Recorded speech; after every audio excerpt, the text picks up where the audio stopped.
নমস্কার। সানি দেওলের 'জাট' সিনেমা তো আমরা কমবেশি সবাই দেখেছি। একটা শরিকে কেন্দ্র করে সিনেমা কিভাবে শুরু হয় এবং কিভাবে শেষ হয়। তো সানি দেওল ৭০ বছর বয়সে এসেও 'জাট', 'বর্ডার 2', 'গাদার 2' সিনেমা দিয়ে তিনি দেখিয়েছেন তিনি এখনো রিয়েল হিরো। তো আরো একজন অ্যাক্টর আছে যিনিও ৭০ বছর বয়সের। তিনি হলেন অনিল কাপুর। রিসেন্টলি আমি দেখলাম 'সুবেদার'। একই রকম কিছুটা স্টোরি। ওই গাড়ি পার্কিং ঘটনা নিয়ে শুরু হয় সিনেমা স্টোরি। সেখান থেকেই ঝামেলা শুরু।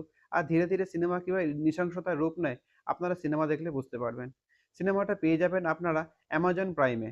অ্যানিমেলে রণবীর কাপুরকে তো আমরা দেখেছি কতটা ভয়ানক। আর ইনি হলেন অনিল কাপুর হলেন অ্যানিমেলেরও বাবা। সুতরাং বুঝে নিন এখানে সিনেমাটা কতটা নৃশংস। স্টোরি শুরু হয় নদী থেকে যখন বালি তুলতে যায় সেখানে বাচ্চাদের কিছু কঙ্কাল উঠে আসে। আর সুবেদার চরিত্রে যিনি অভিনয় করেছেন অনিল কাপুর তিনি গুলি খেতে প্রস্তুত কিন্তু গালি নয়। সিনেমায় তুলে ধরা হয়েছে যে সুবেদার অনিল কাপুরের একটা মেয়ে আছে কিন্তু সে বাবাকে খুব একটা পছন্দ করে না। কারণ তার মনে হয় তার মায়ের মৃত্যুর জন্য বাবা কোথাও না কোথাও দায়ী। সিনেমায় দেখানো হয়েছে অনিল কাপুর একটা সমস্যায় জড়িয়ে পড়ছে আর মেয়ে আরেকটা সমস্যায় কলেজের ছেলেদের সঙ্গে জড়িয়ে পড়ছে। তো দুটো সমস্যাকে খুব সুন্দরভাবে ফুটিয়ে তোলা হয়েছে, কোথাও কিন্তু আপনাকে বোর করবে না। প্রধান চরিত্রে অনিল কাপুর তো আছেই আর নেগেটিভ চরিত্রে আছে জুনিয়র পরেশ রাওয়াল অর্থাৎ পরেশ রাওয়ালের ছেলে আদিত্য রাওয়াল, যে সাইকো একটা ক্যারেক্টারে অভিনয় করেছেন, অসাধারণভাবে নিজেকে ফুটিয়ে তুলেছেন। সিনেমায় যেমন অ্যাকশন সেরকমই ইমোশনকেও কিন্তু খুব সুন্দরভাবে তুলে ধরা হয়েছে। ভিএফএক্স আর ব্যাকগ্রাউন্ডে জিপসি গানটা অসাধারণ।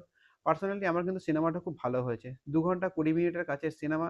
আপনারা যদি অলরেডি দেখে থাকেন কেমন লেগেছে জানাবেন। আর ভিডিও ভালো লাগলে like, comment and subscribe my channel. Thank you.